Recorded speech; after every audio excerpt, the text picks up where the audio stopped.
بسم الله الرحمن الرحيم. ولا شفعة في الهبة إلا أن تكون بعوض مشروط، وإذا اختلف الشفيع والمشتري في الثمن فالقول قول المشتري، فإن قام البينة فالبينة بينة الشفيع عند أبي حنيفة ومحمد رحمهم الله تعالى. وقال ابو یوسف رحمہ اللہ تعالی البینۃ بینۃ المشتری. پہلا مسئلہ ہے ولا شفعۃ فی الہبۃ الا ان تکون بعوض مشروط. ہبہ کہتے ہیں تحفہ دینے کو، تو تحفے میں کوئی شفع نہیں ہوگا، لہذا کوئی اگر کسی کو تحفے میں زمین دے دے یا گھر دے دے تو اس زمین یا گھر کا جو شفیع ہے اس کو حق شفع حاصل نہیں ہوگا، الا ان تکون بعوض مشروط، مگر یہ ہیں کہ وہ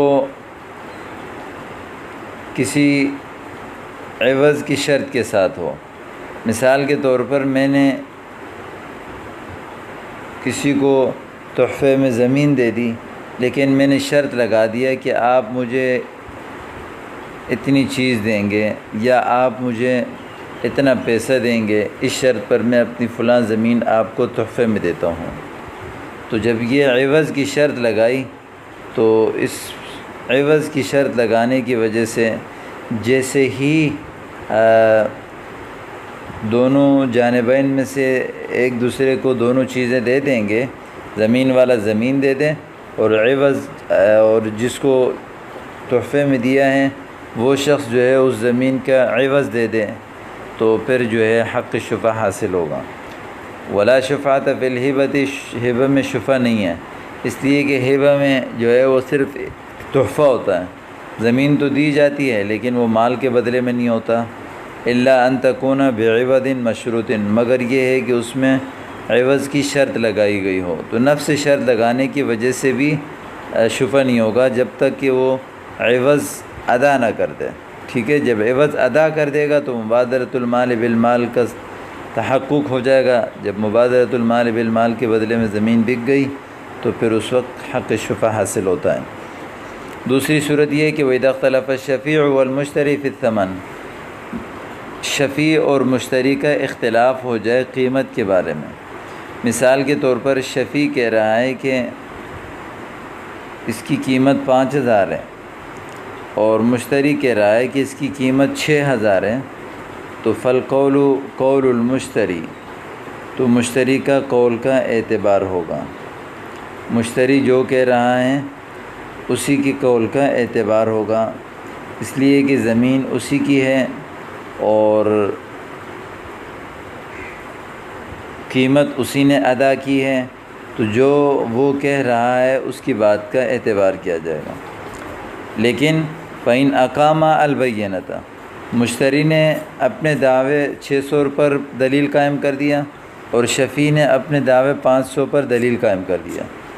دونوں نے جو ہے نا وہ دلائل قائم کر دیے، گواہ پیش کر دیے. فَإِنْ أَقَامَ الْبَيِّنَةَ، اگر وہ دونوں بینہ قائم کریں، گواہ قائم کریں، تو اب کس کی گواہی کا اعتبار کیا جائے گا؟ تو فَالْبَيِّنَةُ بَيِّنَةُ الشَّفِيعِ عِنْدَ أَبِي حَنِيفَةَ وَمُحَمَّد رحمهم اللہ تعالی. تو امام محمد اور امام ابو حنیفہ کے نزدیک جو ہے شفیع کے دلیل کا اعتبار کیا جائے گا اور اس کی بات کو مانا جائے گا اور پھر اسی کی قول کو ترجیح دی جائے گی.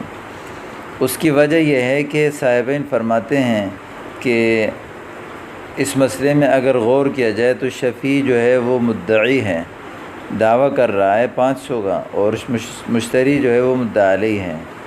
اور دعوے میں اصول یہ ہیں کہ دعوے میں دلیل پیش کرنا، گواہ پیش کرنا مدعی کے ذمہ ہوتا ہے، لیکن اگر کسی صورت میں مدعی اور مدعی علیہ دونوں دلیل پیش کریں تو وہاں مدعی کے گواہ کا اعتبار اور اس کے دلائل کا اعتبار کیا جائے گا. تو اس وجہ سے یہاں پر بھی جو ہے شفیع کے قول کا اعتبار کیا جائے گا. وقال ابو یوسف رحمہ اللہ تعالی البینۃ بینۃ المشتری، امام ابو یوسف رحمہ اللہ فرماتے ہیں کہ مشتری کے بینہ کا اعتبار کیا جائے گا. وہ مشتری کے بینہ کا اعتبار اس وجہ سے کرتے ہیں، وہ فرماتے ہیں کہ مشتری زیادتی کا دعویٰ کر رہا ہے اور شفیع کم کا دعویٰ کر رہا ہے، تو جو زیادتی کا دعویٰ کر رہا ہے گویا کہ مدعی وہ ہیں۔ جب مدعی مشتری ہے تو پھر وہی مشتری کی بات کا مدعی کی بات کا اعتبار کیا جائے گا، اس کی دلیل کو مانا جائے گا۔ تو اس وجہ سے یہاں پر وہ فرماتے ہیں کہ مشتری کے بینے کو اعتبار کر کے اس کی بات مانی جائے گی جو قیمت وہ کہہ رہا ہے۔ دوسری صورت یہ ہے کہ وَإِذَا ادَّعَى الْمُشْتَرِي ثَمَنًا أَكْثَرَ وَادَّعَى الْبَائِعُ أَقَلَّ مِنْهُ، مشتری زیادہ قیمت کا دعویٰ کرے اور بائع جو ہے وہ کم قیمت کا دعویٰ کرے، یعنی اختلاف ہو جائے بائع اور مشتری کے درمیان، یعنی شفیع اور مشتری کے درمیان نہیں بلکہ بائع اور مشتری کے درمیان اختلاف ہو جائے۔ وَلَمْ يَقْبِضِ الثَّمَنَ، اور بائع نے ابھی تک قیمت پر قبضہ نہیں کیا ہے، تو أَخَذَهَا الشَّفِيعُ بِمَا قَالَ الْبَائِعُ، شفیع اس زمین کو لے گا اس چیز کے بدلے جو بائع کہہ رہا ہے۔ بائع نے ابھی تک قیمت وصول نہیں کی ہے، بائع جو ہے کہہ رہا ہے کہ 600 روپے اس کی قیمت ہے، مشتری کہہ رہا ہے 500 روپے اس کی قیمت ہے، اور یعنی اس زمین کی قیمت ابھی تک بائع نے وصول نہیں کی ہے، تو اس صورت میں شفیع جو ہے وہ بائع کی بات مانے گا، جتنی قیمت وہ کہہ رہے اتنے ادا کر کے وہ زمین لے لے گا۔ وَكَانَ ذَلِكَ حَتًّا عَنِ الْمُشْتَرِي، بلکہ جو ہے بائع کم کی دعویٰ کر رہا ہے، مشتری زیادتی کا دعویٰ کر رہا ہے، تو اس صورت میں جو ہے شفیع جو ہے اس قیمت کے بدلے زمین کو لے لے گا جو بائع کہہ رہا ہے۔ لیکن وَكَانَ ذَلِكَ حَتًّا عَنِ الْمُشْتَرِي، یہ جو کمی اس نے کی ہے یہ کمی صرف شفیع کے لیے نہیں ہوگی، مشتری کے لیے بھی ہوگی، مشتری کے لیے بھی ہوگی، لہذا وہ مشتری کو بھی ہم یہ کہیں گے کہ گویا کہ پہلے اگر 600 روپے کی قیمت لگائی تھی اب قیمت 500 روپے ہو گئی، ٹھیک ہے۔ وَإِنْ كَانَ قَبَضَ الثَّمَنَ أَخَذَهَا، دوسری صورت یہ ہے کہ بائع اپنے زمین کی قیمت پر قبضہ کر چکا ہے۔ وَإِنْ كَانَ قَبَضَ الثَّمَنَ، وہ زمین کی قیمت پر قبضہ کر چکا ہے، تو أَخَذَهَا بِمَا قَالَ الْمُشْتَرِي، شفیع اس زمین کو لے گا اس چیز کے بدلے جو مشتری کہہ رہا ہے۔ کیوں؟ وَلَمْ يَلْتَفِتْ إِلَىٰ قَوْلِ الْبَائِعِ، بائع کے قول کی طرف توجہ نہیں کرے گا۔ اس کی وجہ یہ ہے کہ بائع نے جب اپنی زمین کی قیمت لے لی، جب اپنی زمین اپنے یعنی اس نے مشتری کو بیچی اور مشتری سے زمین کی قیمت لے لی، جیسے ہی اس نے زمین کی قیمت لے لی تو اب ایک اجنبی کی طرح ہو گیا۔ جب ایک اجنبی کی طرح ہو گیا تو اب اس کے قول کا کوئی اعتبار نہیں ہوگا، اعتبار اسی کا ہوگا جو مشتری کہہ رہا ہے، اس لیے کہ زمین بھی مشتری کی ہے اور قیمت بھی اسی نے دی ہے۔ بائع نے جب اپنی قیمت وصول کر لی تو وہ اجنبی کی طرح ہو گیا۔ دو شریک جب جھگڑا کریں تو ان میں جو ہے مدعی اور مدعی کی بات مانی جاتی ہے، کسی اجنبی کی بات نہیں مانی جائے گی۔ آگے مسئلہ ہے وَإِذَا حَتَّ الْبَائِعُ عَنِ الْمُشْتَرِي بَعْدَ الثَّمَنِ يَسْقُطُ ذَلِكَ عَنِ الشَّفِيعِ، حتیٰ اس کا معنی کم کرنا۔ وَإِذَا حَتَّ الْبَائِعُ عَنِ الْمُشْتَرِي، بائع مشتری سے بعض قیمت کم کر دے، بعد الثمن، يَسْقُطُ ذَلِكَ عَنِ الشَّفِيعِ، یہ کمی جو ہے وہ شفیع سے بھی ساقط ہو جائے گا، یعنی یہ کمی شفیع کے لیے بھی مانا جائے گا۔ یعنی مثال کے طور پر قیمت تھی 1000 روپے اور پھر بائع نے مشتری سے کہا کہ چلو آپ 800 روپے ادا کرو، تو اب جو شفیع ہے اس شفیع کے لیے بھی یہ قیمت 800 ہو جائے گی۔ یہ اس مسئلے کو یہاں بیان فرما رہے ہیں۔ دوسری صورت یہ ہے کہ اگر بائع مشتری کے لیے ساری قیمت جو ہے وہ ختم کر دے، کہے کہ چھوڑ بس 1000 روپے قیمت لگائی اور اس کے بعد پھر کہہ دیا کہ چلو میں جو ہے ثمن آپ کے لیے معاف کرتا ہوں، تو یہ معافی جو ہے وہ شفیع کے لیے بھی ثابت نہیں ہوگی۔ شفیع کو جو اس کا عام قیمت ہے وہ ادا کرنا پڑے گا جو پہلے ان کے درمیان طے ہوا تھا۔ وَإِنْ حَتَّ عَنْهُ جَمِيعَ ثَمَن، اگر اس سے کم کر دے پوری قیمت، لم يسقط عن الشفیع، تو شفیع سے ساقط نہیں ہوگا۔ تیسری صورت یہ ہے کہ وَإِذَا زَادَ الْمُشْتَرِي لِلْبَائِعِ فِي الثَّمَن، مشتری بائع کے لیے ثمن میں زیادتی کرے، 500 روپے ریٹ لگے تھے، مشتری نے کہا کہ چلو میں آپ کو 800 روپے دیتا ہوں، تو لم تلزم الزیادۃ للشفیع، یہ جو ثمن کی زیادتی ہے یہ شفیع کے اوپر بھی لازم نہیں ہوں گے، بلکہ شفیع کو وہی قیمت ادا کرنی ہوگی جو ان کے درمیان طے ہوا تھا۔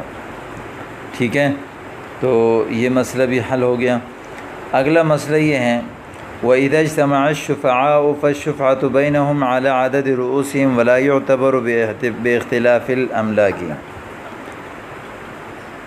مثال اس طرح تھا کہ ایک گھر ہے، مثال 4 بندوں پر مشترک ہے، اس میں سے ایک بندے کا اس میں 50% حق ہے، دوسرے بندے کا 30% حق ہے، اور باقی جو 2 بندے ہیں ان کے 10% اس میں حق ہے۔ ہوا ایسا کہ ایک 10% والے بندہ اپنا حق بیچنا چاہ رہا تھا، تو یہ باقی جو 3 شریک تھے انہوں نے کہا کہ ہم نفس مبیع میں شریک ہیں، لہذا ہم کسی کو بیچنے نہیں دیں گے، ہم خود خریدیں گے۔ تو اب یہ تینوں جو ہے وہ شفیع ہیں، تو اب کیا کیا جائے گا؟ اس میں اگر غور کر کے دیکھا جائے تو ایک شفیع کا 50% حق ہے، دوسرے شفیع کا جو ہے وہ 30% ہے، اور تیسرے کا 10% ہے۔ تو اب آیا ان کی مختلف ملکیتوں کے اعتبار سے یہ جو زمین بیچ رہا ہے جو چوتھے شریک ہیں، تو ان کے درمیان کس طرح تقسیم کیا جائے گا؟ ملکیت کے اعتبار سے تقسیم کیا جائے گا یا برابر برابر تقسیم کیا جائے گا؟ تو مصنف رحمہ اللہ فرماتے ہیں کہ شریعت کا حکم یہ ہے کہ جب شفعاء بہت سارے ہو جائیں تو جو مشروعہ زمین ہے، مشروعہ چیز ہے، وہ ان کے درمیان ان کے عدد رؤوس کے لحاظ سے تقسیم کیا جائے گا، یعنی جتنے ان کی تعداد ہیں اتنے حصے کر دیے جائیں گے، ان کی قیمتوں کے یعنی ان کی ملکیت کے اختلاف کا اعتبار نہیں کیا جائے گا۔ یہ نہیں کہا جائے گا کہ بھئی یہ اس کے 50% ہے تو لہذا اس گھر کا یعنی اس مشروع چیز کی 50% اس کو دے دو، باقی جو ہے 30% اس کو دے دو، 10% اس کو دے دو، اس طرح نہیں کہا جائے گا، بلکہ جتنے افراد ہیں اتنے افراد پر برابر برابر تقسیم کیا جائے گا، اگرچہ ان کی ملکیت الگ الگ ہو، مختلف ہو، کسی کی کم کسی کی زیادہ ہو۔ وَإِذَا اجْتَمَعَ الشُّفَعَاءُ اگر کئی شفعاء جمع ہو جائیں تو فالشفعۃ بینہم علی عدد رؤوسہم، تو شفع ان کے درمیان ہوگا ان کے سروں کی تعداد کے لحاظ سے، یعنی ان کی تعداد کے اعتبار سے، جتنی ان کی تعداد ہیں اتنے جو ہے اتنے اس کے حصہ کر دیے جائیں گے۔ وَلَا يُعْتَبَرُ بِاخْتِلَافِ الْأَمْلَاكِ مختلف املاک کا اعتبار نہیں کیا جائے گا، یعنی کسی کی 50% ہے تو یہ نہیں کہا جائے گا کہ چلو اس کی جو ہے نا زیادہ ہیں تو اس مشروع زمین میں سے 50% اس کو دے دو، نہیں، جتنی تعداد ہے اتنی تعداد پر ان کے اوپر تقسیم کیا جائے گا برابر برابر۔ تو یہ آپ کے سامنے یہ مسئلہ بھی آ گیا، امید کرتا ہوں کہ آپ کو سمجھ آ گیا ہوگا۔